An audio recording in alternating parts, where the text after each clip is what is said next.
কুষ্টিয়ার মিরপুরে কৃষকদের মাঝে তামাক চাষের প্রতি ঝোঁক বাড়ছে, যা খাদ্যশস্য উৎপাদনে নেতিবাচক প্রভাব ফেলতে পারে বলে আশঙ্কা তৈরি হয়েছে। বাজারে ধানসহ অন্যান্য ফসলের ন্যায্য মূল্য না পাওয়ায় কৃষকেরা বেশি লাভের আশায় তামাককে বিকল্প হিসেবে বেছে নিচ্ছেন। কৃষি বিভাগের দাবি, তামাক মাটি ও পরিবেশের জন্য ক্ষতিকর এবং দীর্ঘমেয়াদে চাষাবাদে নানা সমস্যা তৈরি হতে পারে।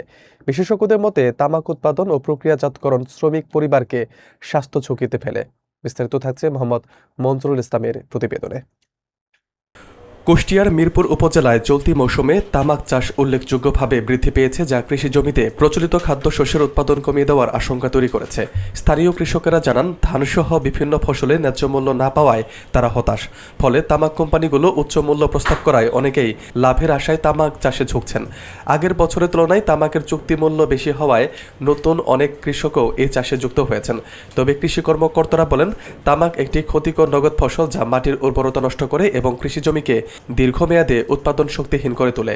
তামাক প্রক্রিয়াজাতকরণে ব্যাপক জ্বালানি ব্যবহারের ফলে পরিবেশের উপর বিরূপ প্রভাব পড়ে।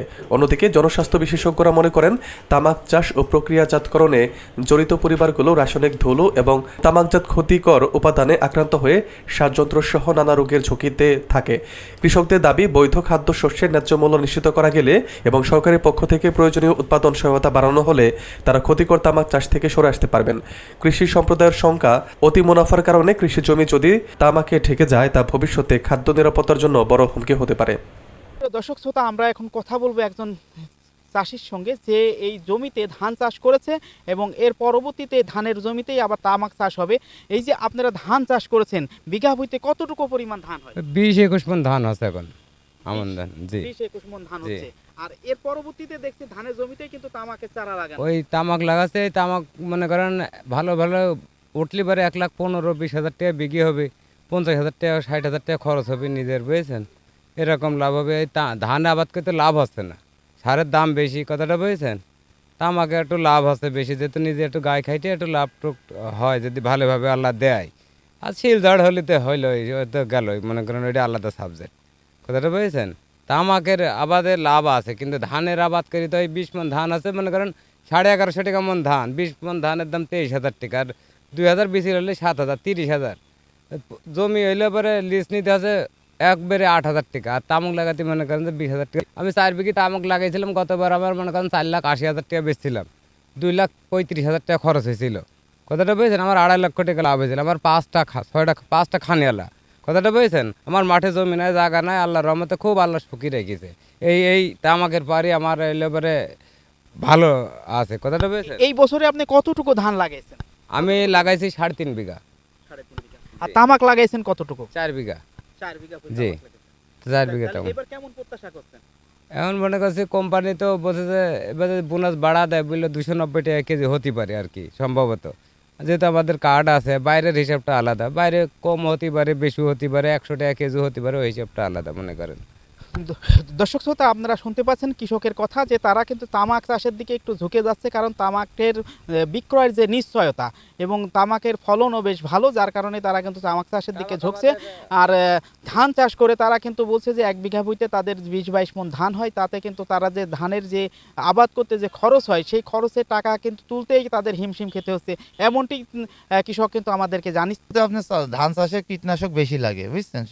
মানে পোকা লাগে বেশি, আপনার এই হলো বিষের দাম বেশি, সেই জন্য আমরা যে দোব জমিগুলো সেগুলো ধান লাগাই, আর এই উঁচা জমিগুলায় আমরা আপনার তামাক লাগাই। মানে সেচ খরচ তো বেশি, সার খরচ বেশি, সব বেশি, ওই আমার ধানে পোষায় না। এটাই আমার আবাদ নাই, অল্প সীমিত 15 কাঠা ধান আছে, খালি আমি তামাক লাগাই না। জি না, শুধু ধান আবাদ জি। করেন? সার আমরা অল্প বিস্তর দোকান থেকে কিনে, আমার তার মেলা লাগে না সার, অল্প ভিতর সার বেশি তার লাগছে না, দাম বেশি হলেও ধরেন আমার অল্প সার লাগছে অত। আমার এখানে মনে করেন কিছু কিছু দোকান আছে একই সার, আমার এখানে গ্রাম থেকে না লাগছে 32 টাকা, আবার 2 হাত আগায় গেলে সেই সারই পাচ্ছে 30 টাকা, আবার ঢ্যাপ বিক্রি হচ্ছে এখানে 32 টাকা, ফার্মের রাস্তায় গেলে হচ্ছে 30 টাকা। তাহলে মনে করেন এই জায়গায় একটুখানি 2 হাতের মধ্যেই কেজির পরে 2-3 টাকা কম বেশি হয়ে যাচ্ছে। এই ধরেন আমার তার মেলা না, যান আমাদের ভাইয়ের মতন যার মেলা, আবার তার সমস্যা। আমরা ছোটখাটো দোকানে পারলে পারে, আমার ডিলারের কাছে যাওয়ার আমার কোনো প্রয়োজন নেই, আমার দোকানের তিনি আই ভালো, আমার ডিলারের কাছে অল্প সারের জন্য আমরা ডিলারের কাছে কি দেখতে যাব? সেটা এখানে যদি আপনারা কাছে যদি সার পান, তাহলে আপনার সুযোগ সুবিধা। হ্যাঁ, কাছে পারলে আবার আমার তো দূরে যাওয়ার প্রয়োজন আসে না, আমার কাছে পাওয়াই সুবিধা। তাতে আপনারা কি চান যে সাব ডিলার এবং হলো খুচরা বিক্রেতা থাক? হ্যাঁ থাকুক, অবশ্যই থাকুক। দর্শক শ্রোতা, আমরা কৃষকের দোরগোড়ায় আমরা আসি এবং আমরা কৃষকদের যে চিন্তা চেতনা ভাবনা সেটা আমরা কৃষকদের সাথে আলাপ করলাম এবং তাদের সাথে কথা বলে আমরা জানতে পারলাম কৃষক চাই যে খুচরা ব্যবসায়ী এবং যারা সাব ডিলার তারা যেন থাকে, স্থায়ী থাকে, কারণ তারা বাড়ির কাছে সার যদি পায় তাহলে কেন তারা দূরে সার আনতে যাবে, এমনটি তারা আমাদেরকে জানিয়েছে। তাই আমরা কৃষকদের ভাবনা নিয়ে আপনাদের সামনে তুলে ধরলাম আজকের যে কৃষি যে সমস্যা, সেই সমস্যার অনেক কথা।